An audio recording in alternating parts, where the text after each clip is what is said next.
তোমারে ব্যানারের বাইরে বাইর করে দেবো, এত বেশি লড়ো।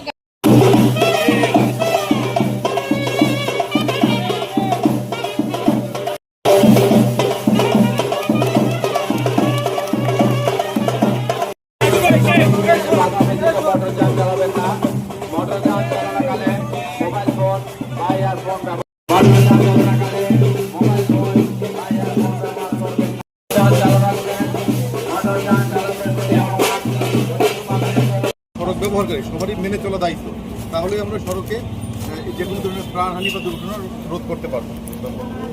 শীঘ্রই আমাদের কাছে হ্যান্ড ওভার করবেন। তথাপি ইতিমধ্যে আমরা পরীক্ষামূলকভাবে সিসি ক্যামেরার মাধ্যমে প্রসিকিউশন দেওয়া শুরু করেছি। বাংলাদেশের বেশ কয়েকটা পয়েন্ট হচ্ছে, তার মধ্যে আমাদের এই অঞ্চলের মধ্যে দাউদকান্দির পয়েন্টে আমরা খেয়াল করে থাকবেন যে আমরা ক্যামেরার মাধ্যমে গাড়িগুলো ডিটেক্ট করি, গাড়ির স্পিড ডিটেক্ট করে আমরা মামলা দিয়ে যাচ্ছি। পাশাপাশি আমাদের এক্সপ্রেসওয়েতে হচ্ছে, আমাদের ওই গাজীপুর রিজনের মধ্যে 3-4টা জায়গায় আমরা ক্যামেরা ব্যবহার করে প্রসিকিউশন দিয়ে যাচ্ছি। আর এই ক্যামেরাগুলো খুব শীঘ্রই আমাদের কাছে হ্যান্ড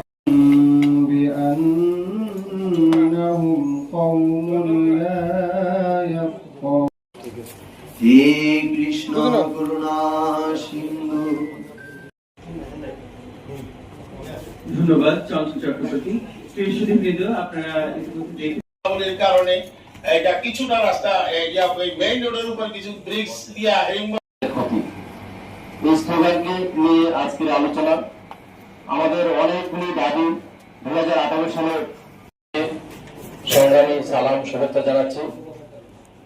365 দিনে ঈশ্বরা গুরু সাক্ষাৎ পরম ব্রহ্ম কিছু রিক্সা আছে। তো আমরা চকবাজার থেকে রাজগঞ্জ থেকে চকবাজার পর্যন্ত যদি একটা বিশেষ অটো একটা ড্রেসে থাকবে, এটা এই রাস্তার জন্য। আর নজরুল এভিনিউ থেকে একেবারে বিশ্ব রোড পর্যন্ত একটা বিশেষ ড্রেস থাকবে। রামঘাটলা থেকে শুরু করে পদুয়ার বাজার বিশ্ব রোড একটা বিশেষ ড্রেস থাকবে। আমি জানি না সাংবাদিক বন্ধুরা আমাদের সাথে একমত পোষণ করবেন কিনা, তাইলে অনেকটা কন্ট্রোল হয়ে যাবে। এবং এই দায়িত্বটা যদি আমাদের প্রশাসক থেকে তাদের কোনো লাইসেন্স নাই।